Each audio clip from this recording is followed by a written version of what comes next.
Hi hello అందరికీ నమస్తే అండి. అందరు ఎలా ఉన్నారు? మీరు అందరూ బాగుండాలని మనస్ఫూర్తిగా కోరుకుంటున్నాను. అలాగే ఈరోజు రెసిపీ వచ్చేసి ఇలా పప్పు చెక్కలు అయితే తయారు చేసి చూడండి. చాలా చాలా బాగుంటాయి. టేస్ట్ అందరూ కూడా తినవచ్చు.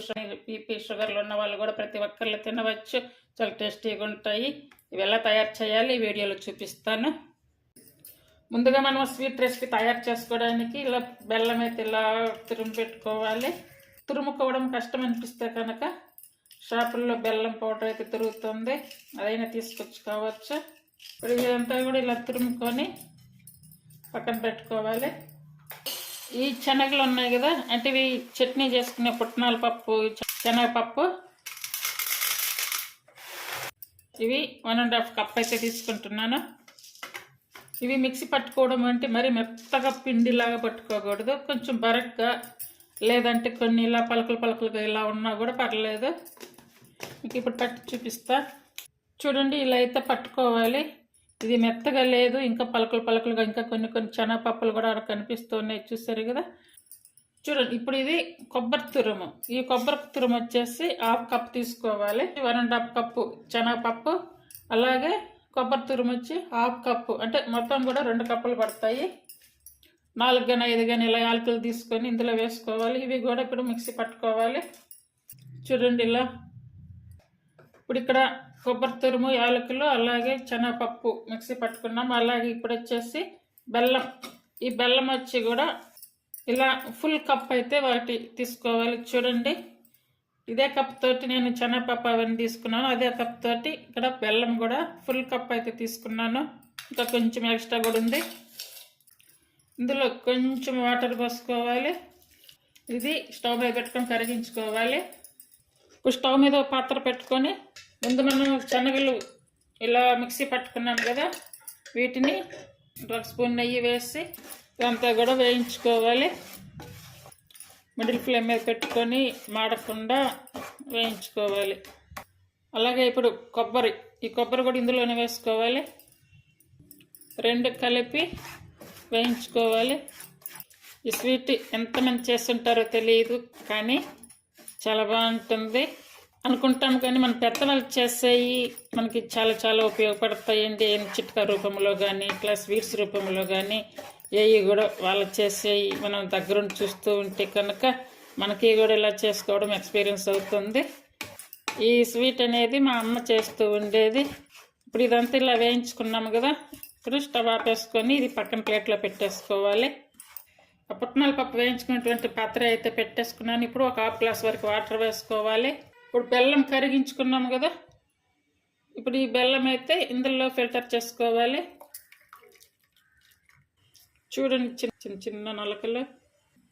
అంటే స్వీట్ కొంచెం ఎక్కువ తినేవాళ్ళు ఉంటారు, తక్కువగా తినేవాళ్ళు ఉంటారు, కాబట్టి ఇలా పాకం పట్టుకునే టైంలో కొంచెం ఒక ప్లేట్ లాంటిది ఒకటి తీసుకొని, చూడండి ఇలాంటి ప్లేట్ ఒకటి తీసుకొని దీనికి నెయ్యి కానీ లేదా బటర్ కానీ ఏదైనా సరే తీసుకొని ఇలా అప్లై చేసుకోవాలి. ఇలా అప్లై చేసి పెట్టుకోవాలి.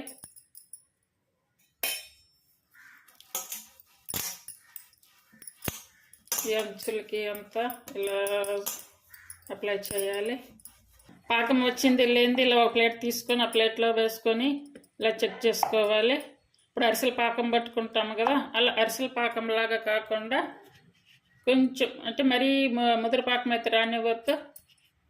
చూడండి, ఈ మాత్రం కొంచెం ఇలా వస్తే చాలు, ఇలా లైట్గా వస్తే చాలు. ఇప్పుడు స్టవ్ ఆపేసుకోవాలి. ఇప్పుడు వేయించి పెట్టుకున్నటువంటి పిండి కొంచెంగా వేసుకుంటూ కలుపుకోవాలి. ఉండలు కట్టకుండా మంచిగా కలుపుకోవాలి. చూడండి, అంతా కూడా కరెక్ట్గా సరిపోతుంది. నెయ్యి అప్లై చేసుకున్నాము కదా, ఈ ప్లేట్లు అయితే వేసుకోవాలి. ఇదంతా కూడా అంత ఈవెన్గా సమానంగా సర్దుకోవాలి. ఇప్పుడు గంటికి కొంచెం ఇది అంటుకుంటుంది, కొంచెం ఇలా అంటుకోకుండా కొంచెం దానికి నెయ్యి కానీ ఆయిల్ కానీ వేసుకుంటే కనుక మంచిగా వస్తుంది. ఇది పైన ఇలా అంటే కొంచెం ఇట్లా ప్లెయిన్గా సదరంగా రావాలి, కాబట్టి నేనైతే కింద ఇలా ఫ్లాట్గా ఉన్నది ఒకటి బౌల్ తీసుకొని ఇలా సదరం అయితే చేసుకుంటున్నాను. చూడండి, ఇలా అంత బాగా వస్తుంది, నీట్గా వచ్చింది. 4 పక్షాలుగా స్క్వేర్ షేప్లో ఇలా బాగా నీట్గా చేసుకోవాలి. ఇప్పుడు కొంచెం వేడిగా ఉన్నప్పుడు ఇది చిన్న చిన్న పీసెస్కి అయితే కట్ చేసుకోవాలి. ఒక చాక్ తోటి కానీ లేదా ఏదైనా ఇట్లా కట్టర్ ఉంటుంది కదా, కట్టర్ తోటి కానీ ఇలా కట్ చేసుకోవాలి. షేప్లో ఇట్లా స్క్వేర్ షేప్లో కట్ చేసుకుంటే సరిపోతుంది. చూడండి, కటింగ్ కూడా నీట్గా వస్తుంది. అన్నీ కూడా ఇలానే చేసుకోవాలి. ఇప్పుడు మళ్ళీ కూడా ఇలానే కట్ చేసుకోవాలి.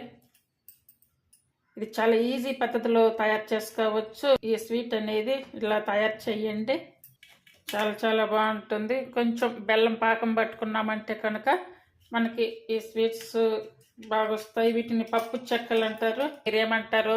మేమైతే వీటిని పప్పు చెక్కలు అని అంటాము, అంటే స్వీట్ పప్పు చెక్కలు ఇవి. వీటిని మీరేమంటారు కామెంట్ చేయండి. చూసారు కదా, మంచిగా వచ్చేసినాయి పీసెస్. ఈ మందంలో ఉండాలి. ఇవి చల్లారి పెట్టుకోవాలి. ఈ రెసిపీ మీకు నచ్చినట్టయితే ప్లీజ్ లైక్ చేసి, షేర్ చేసి, సబ్స్క్రైబ్ చేయండి. అలాగే ఛానల్ని కూడా సపోర్ట్ చేయండి. కొన్ని అయితే శనగలు కూడా కనిపిస్తున్నాయి చూడండి. ఇవి తినడానికి కూడా చాలా బాగుంటాయి. చూడండి, అన్నీ కూడా మంచిగా ఆరిపోయాయి, బాగా వస్తున్నాయి. చూడండి, స్మూత్గా తినడానికి కూడా బాగుంటాయి. చాక్తో కానీ లేదా ఏదైనా స్పూన్తో ఇట్లా లేపినా కూడా చాలా ఈజీగా వచ్చేస్తాయి. అందరూ కూడా ఇలా తయారు చేయండి. చాలా తక్కువ టైంలో చాలా ఈజీగా చేసుకునేటువంటి రెసిపీ ఇది. చూడండి, చాలా బాగుంటాయి ఇవి. పిల్లలు కానీ పెద్దవాళ్ళు కానీ అందరూ కూడా బాగా తినొచ్చు. చాలా ఈజీ రెసిపీ, చాలా తక్కువ టైంలో చేసుకోవచ్చు. ఇవి స్టాక్ కూడా ఉంటాయి. ఇవి ఇలా తయారు చేయండి అందరూ కూడా. మీకు నచ్చితే కనుక ఫాలో అవ్వండి, అలాగే చేయడానికి కూడా ట్రై చేయండి. Thank you for watching.